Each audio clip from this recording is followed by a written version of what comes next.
How bad is this going to get for Lonzo against the defending champ? Once again, I'm petrified for him. I was petrified for him yesterday. I'm petrified for him today. But let me, before I get into my take, let me just say that I think that's an unfair comparison for Lonzo. Lonzo is Steph Curry is a shooter. Lonzo Ball is a point guard. And to point out how Steph shot 45% from the field, 38% from three-point range, he is the greatest shooter I have ever seen, okay? And it was clear he could shoot coming out of Davidson. So that's wrong. Having said all of that, Kevin Durant and Steph Curry are being kind because they're class personified. They're looking out for one of their comrades in arms in the NBA. It's the right thing to do. If I were them, I would do the same thing. It don't mean they telling the truth, because they're not. And here's the reality of the situation. The city of Los Angeles has reasons to be concerned. He's the number 2 overall pick. True. He was picked by Magic Johnson. True. I have never, despite the fact that he's shooting so poorly, 35% for 30% from the field, 22% from three-point range, stuff like that, worst shooting that we've seen from somebody in their first 20 games in 30 years.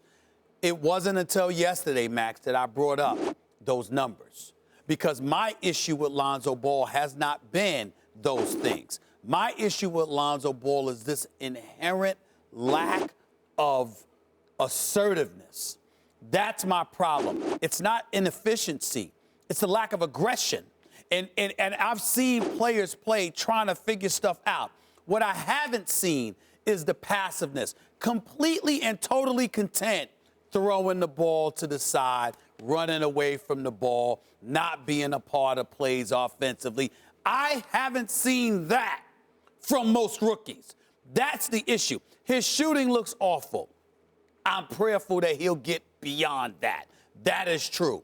But the inherent lack of aggression, and in fairness to him, if there was ever an expectation that we had of him because of his father's mouth, it would have been aggression. You know, you might have seen, well, maybe not as efficient or whatever. But when you got a daddy like that, talking about you like that, and you're about to go pro, you're expecting to see him going after it. Whether you fail or not is a different story. Instead, but you're expecting him to either go for it. Now you're not, to the point where we're dissecting stuff and looking at him walking away from teammates getting in the tussles, wondering about his toughness and all this other stuff. We wouldn't be wondering about that if we saw an aggressive Lonzo Ball, but we haven't seen that, and Kevin Durant and Steph Curry knows it, whether they're willing to admit it or not. How bad will it get for Lonzo against the defending champs tonight is the question. The answer is I don't know how bad it's going to get for him. I don't think it'll be that bad. I mean, really, Lonzo's problem with his overall game, I agree, he passes too early in the shot clock. Like, he just gives the ball up. It's not a basketball pass. Away. It's more like what LeBron did in Game 6 of the finals against Dallas in the fourth quarters, or throughout those fourth quarters. It's not the right basketball play. Game 4 when he scored 8 points in the entire game. It's not the right basketball play. It's like hot potato with the ball, abdicating responsibility. I think I see some of that in Lonzo. Doesn't mean you can't overcome it. Look at LeBron James and some of the greatest finals ever since then. Doesn't mean you can't overcome that, but I more or less agree with that point. But Lonzo's overall game's pretty damn good for a rookie, actually.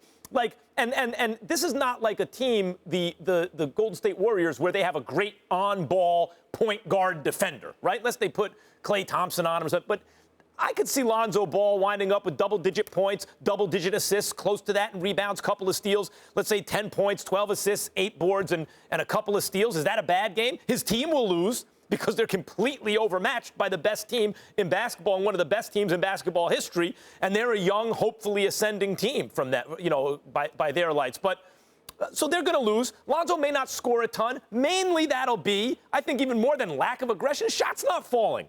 He's shooting it awfully, but he's playing better defense than I thought, better defense than advertised. He has a nice overall game, and I see a very high basketball IQ from Lonzo. I see lots of reasons to be encouraged and one giant reason to be worried, and that is he has a broken shot that is not falling. Otherwise, but that's something that can be fixed. The other stuff he has, you can't teach.